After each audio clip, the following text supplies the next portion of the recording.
All right, welcome to Chat with a Grad. We are very lucky to be chatting with Bauman College chef graduate, Gaina Lieu. Gaina is the founder of Marin Living Foods, and they make the most delicious shelf-stable almond milks. Mm. And we're really, really happy to have you with us. Tell us a little bit about where you're from, and what inspired you to start your career in almond milk. Thank you, Carrie. I am so happy to be here. It's not often that I get to talk about my company and share my struggles and the wins of Marin Living Foods. But yeah, I'm based in the San Francisco Bay Area, so I went to the college to Bowman out in Berkeley. It was all in person, and this was 13 years ago. So 13 years ago is when I started my company. Shortly after finishing the holistic program. Our focus is almond milk, clean almond milk beverages made with organic almonds without any additives, fillers, or preservatives. We started the company with a refrigerated product options, and we just recently launched a shelf Hello, stable Mhm. beverage in a yeah, can. and but like I said, they don't have the thing and they when I come. So yeah, I started the company 13 years ago, and I started it because it was mainly out of a necessity. I'm lactose intolerant, and growing up I drank a lot of soy milk because that's what Asian household do. My parents only knew about soy milk, and slowly growing up there was rice milk that was out there, almond milk was also available, and I eventually grew an allergy for soy because I guess I drank too much of it. And then I went to Bowman. I wanted to learn more about clean eating. I also became a mom. So feeding my son was also important, and also nourishing my family or making meals like nourishing meals for my family. So I enrolled in Bowman, not knowing or not really was not really into cooking. I love baking, but not really into making nourishing meals. And so I learned all about the plant-based beverages in a class there. And then I started making almond milk, and it was so delicious. It was very little ingredients, almond milk and water. Who knew that just two ingredients would create something so satisfying and nourishing? So I just started making it at home, and that's how word got around. So, did you learn to make the almond milk for the first time in Bowman, or had you been experimenting with it before?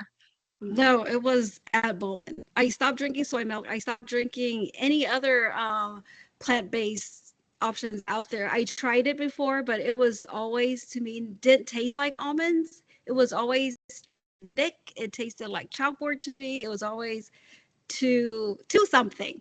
So me going to Bowman was my first time making almond milk. So for years that I didn't drink any kind of plant beverage at all.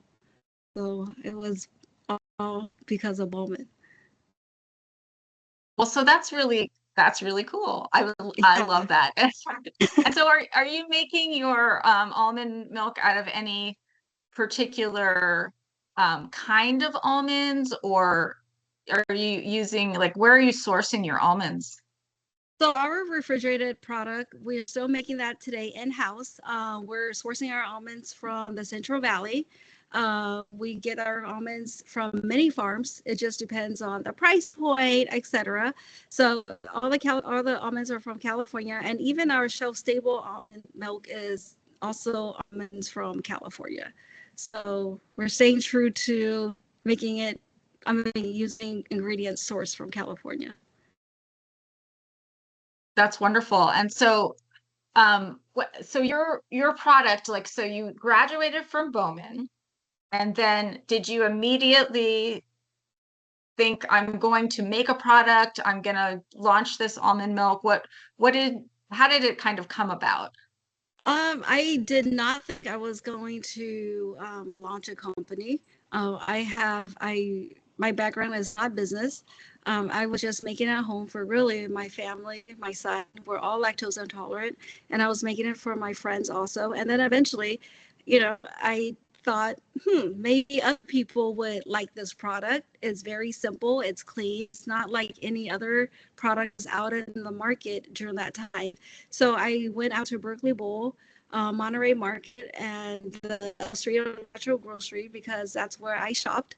And so I just started talking to the buyers, and it's like, hey, will this work out? And they're like, yeah, it probably would. So then I started looking for a commercial kitchen where I could make the product because at that point I was just making product at home just for the family and for friends.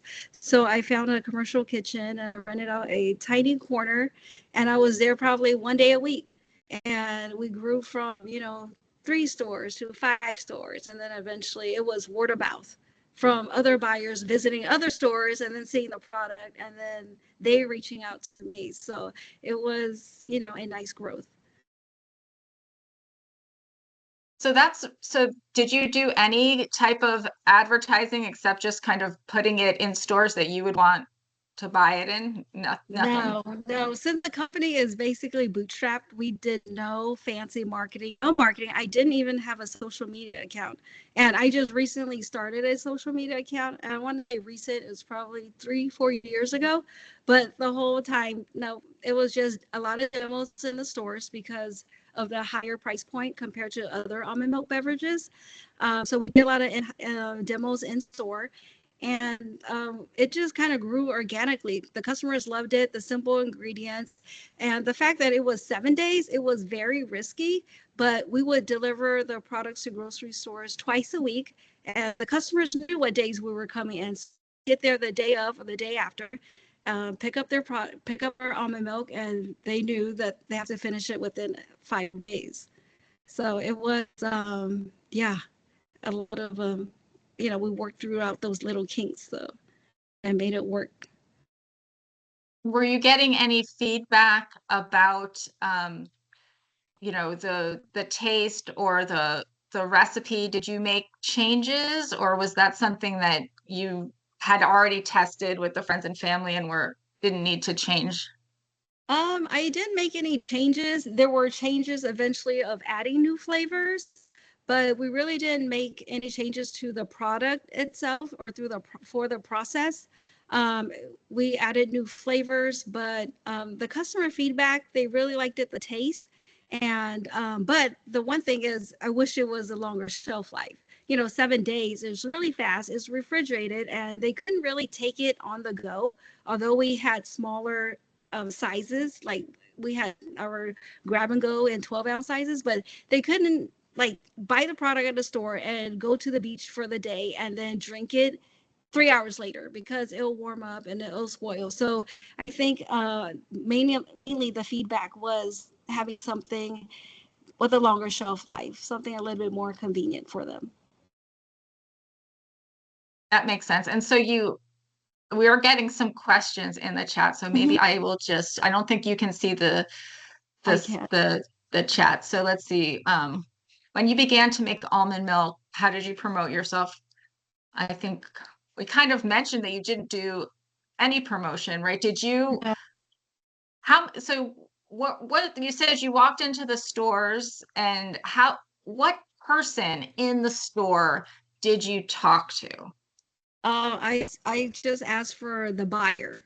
I mean, was it a dairy buyer or a grocery buyer? I wasn't sure. It was always, can I speak to your buyer that's in charge of ordering almond milk? So then eventually it's like a learning process. You just drop off samples and or cold calling, and that's how word got around. But I did not do any marketing at all. We did a lot but the samples sound really important. Yeah, the samples. And once we got into a store, we did demos. So demos really helped a lot just because, they have products there in store where there's almond milk that is in cartons for, say, $5, $4. And then I'm now trying to, they have this product that is $12 for a quart of almond milk, which is a really high price point. I mean, a lot of stores really didn't think it was going to work out, but yeah, there are customers out there that want truly fresh, clean almond milk. So then how did you respond? Because not everybody has been on your website yet, but we will Yeah. drop the website in there. But you responded to this, the customer was saying, hey, I need this to be I want to take this to the beach. This has to be Yeah. something that's not going to Yeah. spoil in 5 days. So Yeah. that was big customer feedback. So what did you do? Yeah. So we took that 7-day shelf life product, kept it the same, and what we did first was apply heat to it. So we gently pasteurized the product, and that took us to 21 day. And right now we're still making the 21-day shelf life. We've thought about HPP, which is a high pressure pasteurization, where they don't cook the product, but it was just pasteurizing it through heat, but it'll stay refrigerated. We tried, and but the product itself, it just didn't work out. The product needed more, I guess, R&D. We had to change the formula, and at that time I did not want to change the formula because it also tasted different. I did have to add additives to thickeners and so we just decided to apply heat. We'll keep it at 21 days. And with 21 days so far, that has been working out. We're still offering that product. And so once customers started asking for something more convenient, something where they didn't have to think about refrigeration, where they can take it on a hike or out to class or to the gym. So I started thinking about something shelf stable. And that's where I thought about shelf stable almond milk in the Tetra Paks.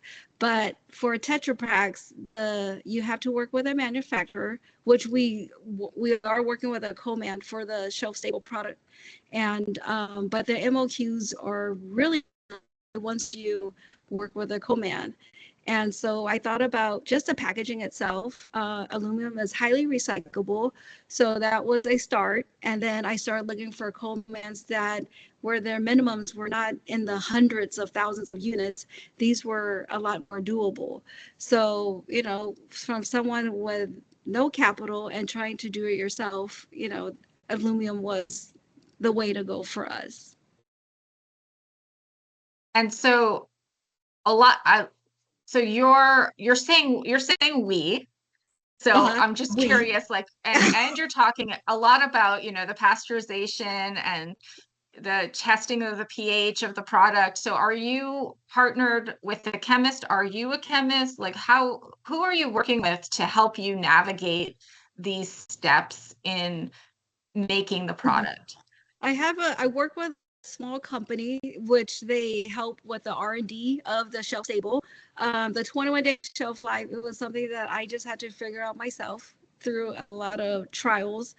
And I say we a lot because it for me, it's a company and it feels weird if I say I. Although, when you're a business owner, you wear many hats. You're the accountant, you're the janitor, you're the owner, you're the sales and marketing person. I mean, you just do so many things that sometimes I like to say we, because there's a big group of us. I have employees, and so I just say it's all of us. We're all in for the company. So I say we. It's never an I or me, although most of the time it is I'm doing all of that. Well, that's exciting. And so going back, you said, so you were doing the 21-day test. So did you just take the almond milk, literally put it on the shelf and like test it every day, or what was the process? So I gently applied heat after doing research online. I gently applied heat to it. I just poured almond milk in a pot and slowly started warming it up to a certain temperature. I mean, I've done many where I would burn it, and obviously that didn't taste very good. So you can't overcook it, and then you can't cook it for too long either, just because the protein starts breaking down and a lot of weird stuff happens to almond milk. So, and taking that product, refrigerating it, tasting it every day, and seeing the shelf life. And then we also took it to the lab just to make sure all the bacteria was killed, anything that was, not wanted that can affect the shelf life. Wonderful. Do you want me to show the slides of the Sure. different packaging so you can maybe Yeah. talk Yeah. we can give a visual reference here. Yes.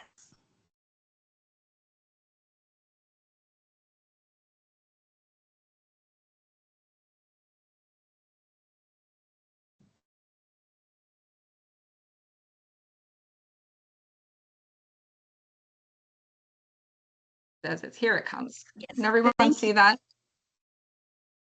So this is what I launched the product with. Glass bottles, handmade, basically labels. I mean, I had a printer at home, and this is labels that we created. And the logo was very different at that time. It's a picture of Mount Tam in the back with an almond tree, but very simple glass bottles. Eventually, they became very heavy, and if I'm delivering product, and then usually we didn't have a refrigerated truck, so everything is in coolers, and if you're not careful, the glass bottles would shatter. So eventually we moved on to plastic. It took probably 2 years for us to find the right plastic to use. And then the logo changed. So we've also created new flavors. And in this picture, it's matcha, mango, ube, pandan, and black sesame. And I thought these were really great flavors, but a store would not give you 10 slots, 10 shelf space for your products. So we really had to nail it down to our main 5 that you saw previously. And also, we've only offered these products on Good Eggs and through our website at that time. So, owning a company is a lot of trial and error. There's a lot of fails and also a lot of wins. So this line was great, but it didn't work out. And so this is our new packaging. Once we created the 21-day shelf life, I refined the logo. It's something that is very different from the previous 2 logos, but I felt is very contemporary. And we started wrapping the bottles. And the reason why we wrapped it, it's because with almond milk that is made without any additives or binders, once it sits on a shelf and no one shakes it in store, they'll start to separate. And for those that don't know, they'll just look at it and think, oh, that almond milk spoiled, or it looks really gross because of the separation. So we decided to wrap the bottles just so you can't really see the product, although the product is still good.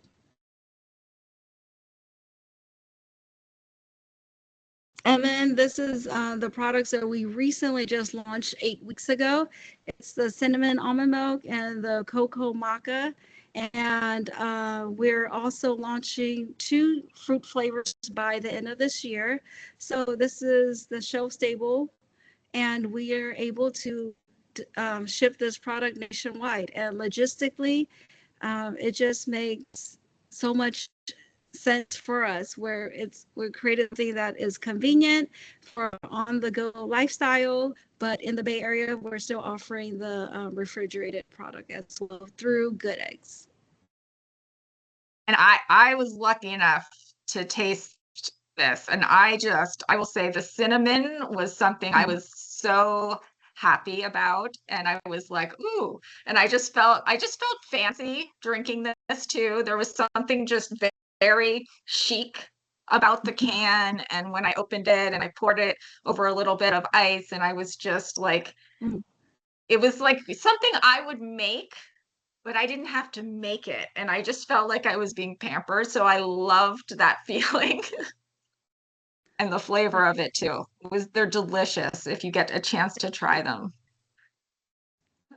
And I think there's one last picture here. So I started the company, with 5 Vitamixes, and everything was done by hand, all the training. It was gruesome, but it worked. It carried us for an X amount of time, but eventually we went from commercial kitchen to another commercial kitchen, and then finally we found a space and a place that was just ours. And eventually we bought equipment, and this is some of the equipment in my space where we're making the 21-day shelf life product. So we're working with a co-man down in Los Angeles for our shelf stable product. But yeah, it's a journey, I would say. Well, that's wonderful. And so we have a question to Maritza. You had a couple questions. Why don't you unmute and you can ask your question. Gaina, thank you so much for sharing all your wisdom and all the process of everything that you've been through. Most of the questions I asked you, you answered with that. Like I had questions about how did you decide on the can, but I see Mhm. now that you went from the glass bottles to the plastic to wrapping them, which I think it's perfect because then people cannot see, and then you have to shake it, shake it well. So that's something that I think that that's very clever, and I just love the can. It's like Oh, chef. It's very it's sleek and I would love to try it. I also have a question about do you have any use for the discard for the almond? mhm. Because I used to make my almond milk way back when, like, I don't know, 10 years ago or 8 years ago. And I stopped making it because I made flour out of my almond discard. Yeah. I made cookies with them, but then it caught up with me because I wanted to make it so often, and I stopped because it was just too much to handle, and I could not bear to throw that in the trash. So I wonder if now that you're making it commercial, do you have any use for that, or is it still like something that you discard and that's it? Yeah, first, I mean, I was like you. We were making cookies out of it. We're making biscottis out of it. Any way, and flour, any way that we can find to reuse it, we did. And eventually, all that just got a little bit too much. And we also used it in soap, where I made handmade soap, and we used the pulp as an exfoliant. So that worked out right well. And then, you just give away all this product, but eventually you get tired. You don't have time for it, and there's Yes. just so much of it. And then I started selling the pulp to local bakeries where they were making the flour. So they took it, Oh, and then okay, they that's would make it clever. themselves. Yeah. So then where I didn't have to Nice. do any of that, and then it was just giving it away for people to use it as fertilizer, or they would compost it themselves. So yeah, if anyone ever wants some almond pulp, then let me know. But Okay, other than nice. that, yeah, we started trying to find ways to use it, try to not to compost it, I mean, to throw it out. But I Right. mean, eventually you just have so much that you do have to um, That's get rid of it. Yeah. exactly, exactly. No, thank you. That makes sense. Does anyone else have any other questions?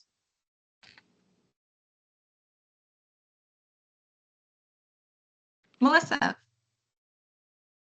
Yeah, I was just wondering when you're making a product that you're selling for people to drink and eat, is there a certain process of getting like a permit or approval or what that looks like? So, well, if you're trying to open your own facility or make food in a facility, you got to have permits for that, a business license. You have to have the health department come in to make sure it's a facility before you even sell anything. But and then you have to have the USDA or the FDA come in. And with the shelf stable product, since we're making it for a co-man, they have all the licensing. And our product, once they make it, has to get reviewed and certified by the California Health Department before they can even ship the product to us. It's just a way for them to log in the product just in case if there's any recalls. But yeah, getting your business license would be the first step to creating any business, and then your food license once you move on if you're opening a food business. Thank you. Martina. Yeah, thank you again for coming to speak with us. This is amazing. I was just curious. So I know you have the refrigerated product and you sort of focus on that locally, and then you have your shelf-stable product that you ship. Have you thought about expanding that refrigerated product at all, or is it kind of this sort of dual-sided production? You know, I first initially really wanted to, I guess, produce the shelves, I mean, the refrigerated product line, like taking it 21 days. I know you can probably do 20 or like a 3 month shelf life on the refrigerated product, but for us, it just didn't make sense. I originally or eventually didn't like the refrigerated product line because logistically it just doesn't make sense. Like we already see the price difference in shipping costs of the refrigerated product and the shelf stable product. So yeah, I mean, we'll continue offering it through Good Eggs because they take care of our shipping. They are based in Northern California and Southern California, so it is available in California. But for the shelf stable product, I mean, when we just launched the product in 1 week, our product was already available in independent stores out in New York. So just, you know, going through that transition mentally, like, oh my God, my product is now available nation or in the East Coast, was something that I don't think I would have ever imagined. So.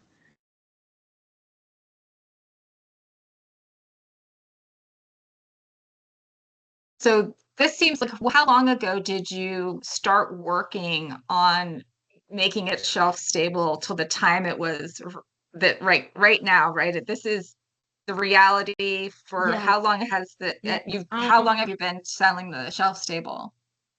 We just started selling the shelf stable 8 weeks ago, but then the time to start working on it took almost 2 years, just because my R&D team and I went back and forth on me really wanting something that was delicious and something that was also clean. I mean, for a product to be in a can, yeah, we had to add some things to it, but we still maintained, you know, something that was also delicious, convenient, and affordable, or at a lower price point than what we currently have for the refrigerated product line. And so I saw that you use agave as the sweetener. Yeah. How did you come to that decision?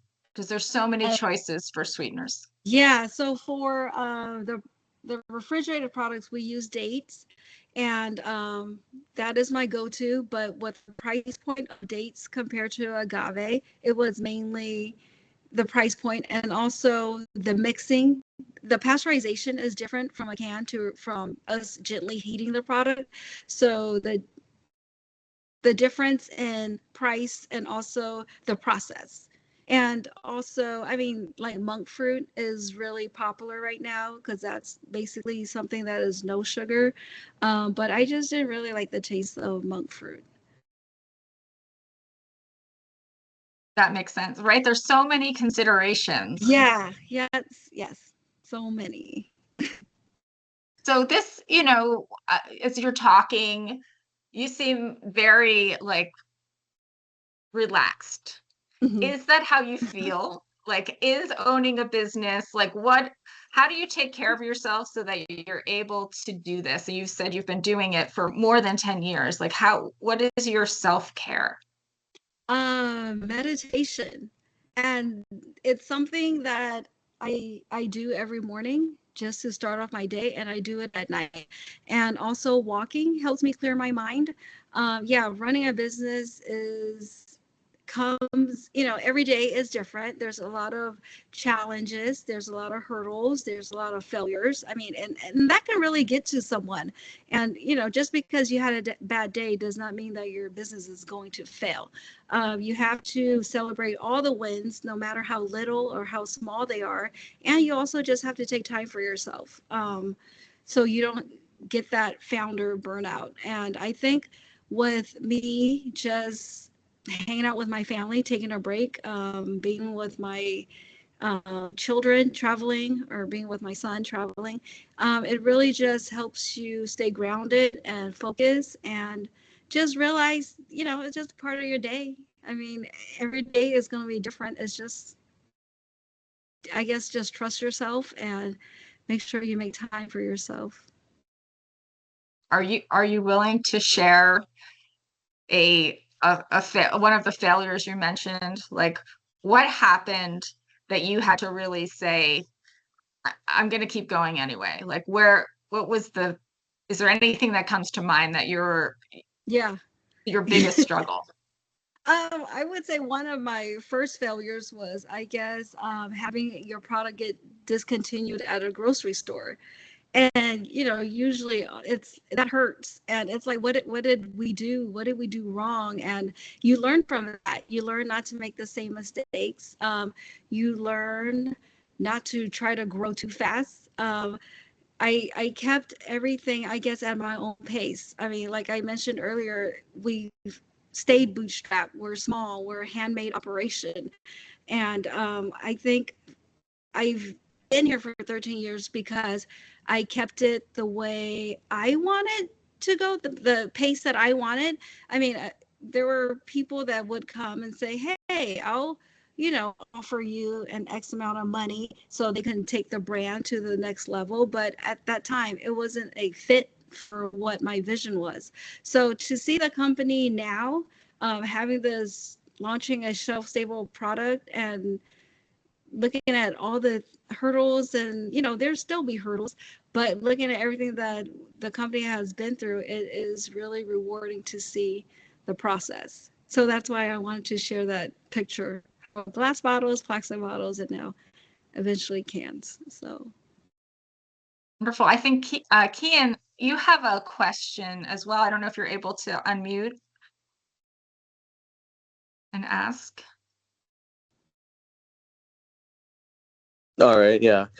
My question is did you originally go from just a commercial kitchen doing demos at the stores? Did you eventually create like a storefront in order to sell your milks? Did you maybe go to a farmer's market? How did you get more than just the word of mouth than going to the store for the customer's sake?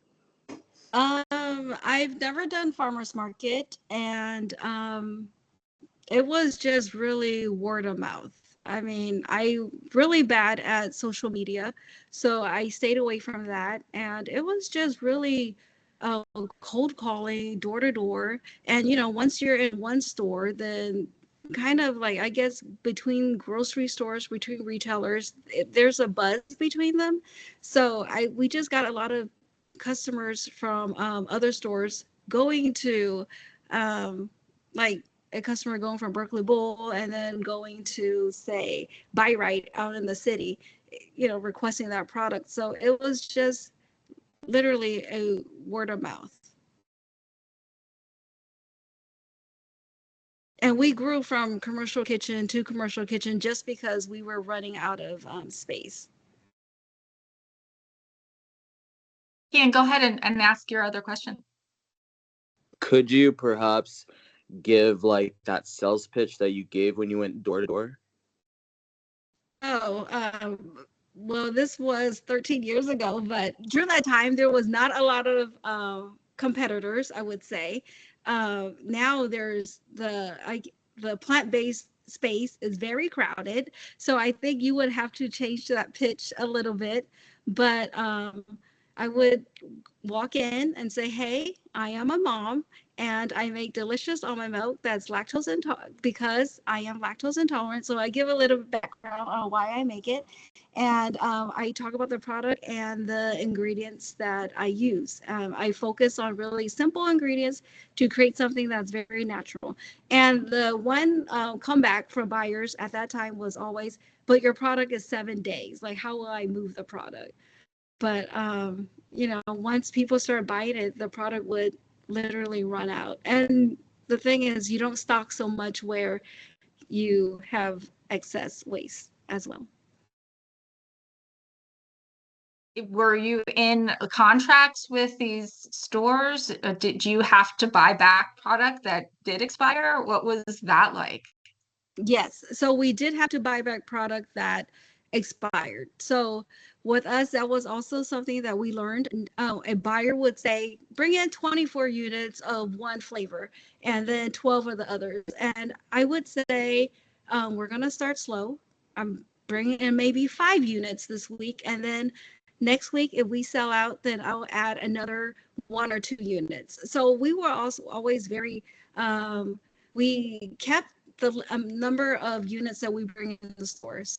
And then once it starts picking up, then that's when we add more units. But yeah, we did have to buy back these products that expired. So interesting. Anyone else have any other questions?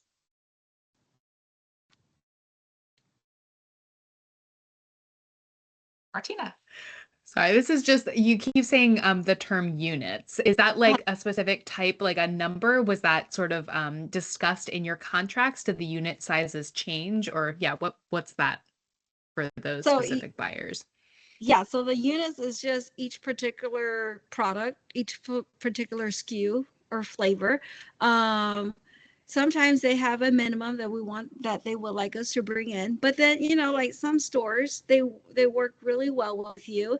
They understand that you're small, so they don't order so many units. But then some stores would order larger volumes just because they know that you will buy back the product and they're not losing money. So I always, say, let's start slow, let's start small, and then we can add those larger units. So yeah, we kept everything, in unit wise, 12 ounces, and 32 was the largest. So that's just like one bottle. Yeah. Is 1 unit is one bottle Yes. that someone would buy. Yes. That's good to know, because you could be like a case, right? So if you're, yeah. Anybody else have questions? Angela. Hello. I'm assuming that you have like nutrition labels on your bottles and cans. Mhm. How did you come about figuring out what, like, your carbs, your sugars, your fats? How do you come about your labels with that? So in the beginning, we used a software. I think it's available for everyone at that time, and probably still is. It's called ReciPal, where you enter your recipe and then it pops out a nutrition label for you and all the nutrition facts that goes into your product. And then eventually, over time, we did have to work with a nutritionist, and then they would figure that all out legally, I guess, for us. So. And you can't change your recipe, right? Once you have your SKU, right? So that's your SKU is like your barcode. Yeah, and that's set in stone, right? Can you change it? How does that happen?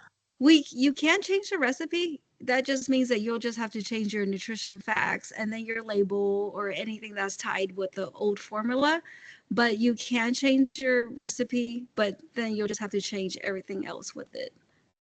The barcodes remains the same if you're still calling it the same product. If the name is still the same.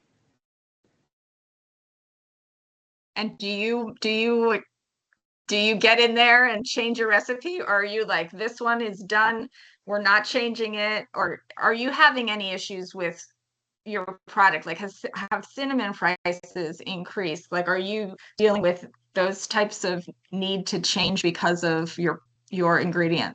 cost? Luckily, so far we have not had to change any of our ingredients due to cost. Our refrigerated product line, we have not touched that recipe since mainly 10 years ago, I would say. We have not touched it. We have not adjusted anything to it. Everything is still pretty much the same. But with the shelf stable product, we did have to change it a few times, and we might still continue changing it. And so how many employees, we saw that a picture of your space where you have your equipment. How many employees do you have? I currently have 4. When the company started, it was 2, and it grew to a point where I had about 8. And then now, since we're doing shelf stable, we're not producing the refrigerated product as often because of the longer shelf life. So I currently have 4. Michelle? Thank you. I'm just so curious. I know that you buy locally, and so I'm sure like the very first conversations with, the growers, you were buying a certain quantity. So can you give us an idea of like when you first started, how many pounds of almonds and dates were you buying? And then like, can you give us an idea now of how, just so we can get like an idea of the quantities? Oh, yeah. When I first started, it was probably 500 pounds of almonds, and I would go pick it up. It's in the Central Valley. Just take a drive during the weekend with my family. We called it a road trip, and these were small farmers, family owned. So they were okay with the quantities that I was looking for. It wasn't much, and then it grew to 2,500 pounds, and then eventually like 5,000 pounds, and then I started getting the almonds delivered to me. So that, over time it just grows. And with the shelf stable product, we're just slowly making them, so everything gets ordered and shipped to them. So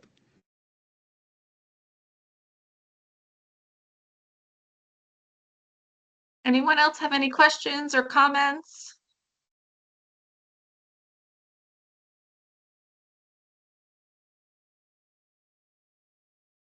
Well, I'm very excited for you, Gaina. Oh, Kian has another question. So who do you use to ship your product? for the shelf stable products, if it's Yeah. just we use UPS, or we use larger freight companies. It just depends. If we're doing a pallet size, then it's the larger freight companies. If it's just directly to a consumer that ordered it through the website, we use UPS. And one more question. So with your shelf life, through experiments, you were able to expand your shelf life to 21 days. Mhm. What additives do you use for that product now? Is it For the 21 day, it's same recipe as the 7 day. We didn't have to change anything just because is gently pasteurized through heat. It wasn't something like the shelf stable product where it's the process is called retort pasteurization, where the heat is a lot higher. So we had to put product in there just to hold the almond milk or the almond proteins in there. So with the 12-day, there is no additives in it. And are you doing the packaging on site in your facility, or is that something that you are subbing to another facility to do? Another company does the packaging for us just because we order the plastic bottles, and then once the labels are created, then it has to be applied since it's wrapped. We don't do that wrapping in-house. We have another company that does the wrapping for us, and then the bottles get sent to us. So many steps, right? Yeah. You're keeping so do track of you all of the... Go ahead, sorry. So you make your milk and then you send it off to somewhere else and then they package it for you and then they send it back to you? So for the 21-day shelf life refrigerated product, we make it in-house. The bottles comes to us with the labels applied already. So we make the product in-house and then we ship it off. But for the shelf stable product, since it's a more difficult process and I don't have the equipment to do that, I have a co-manufacturer that makes the product for me and then they ship me the final product.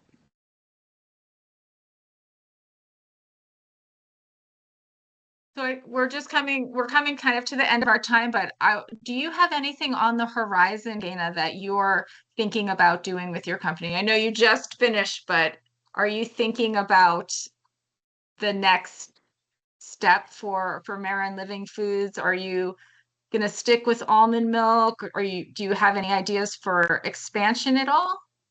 Yeah, I think I'm going to stick with almond milk. We're just really focused on our shelf stable line. We're trying to expand that nationwide. We've, in 8 weeks since we launched the product, we've had already so many conversations and a lot of doors are slowly opening for this new product line just because it's finally available and something more convenient and shelf stable, making it not a logistic nightmare where distributors are willing to pick the product up, stores are willing to try the product since it has a 365-day shelf life. So, I mean, things are moving a lot faster, but at the same time, I'm still going at the pace that I like to go. And, but yeah, we're just trying to expand more e-commerce, more B2C. Wonderful. Well, thank you so much for being here. I want to give you a round of applause and just a congratulations, really, Thank on you. doing something so amazing, being a wonderful entrepreneur, being an inspiration to all of us that are here. Thank you for sharing your story. We really appreciate it. Thank you for having me. I mean, this was a really great experience, and everywhere I go, I always talk about Bowman, and literally everything I learned is from Bowman. So, I mean, I'm so happy that I had the chance to be here and talk to all of you. Thank you. And make sure, everybody, I put the link to Marin Living Foods in the chat. So make sure you check out Gaina's website and try her almond milk in one way or another, because it really is delicious. Thank you, Well, thank everyone. you. Thank you so much. Bye, everybody. Have a really great day. Bye. Thank you.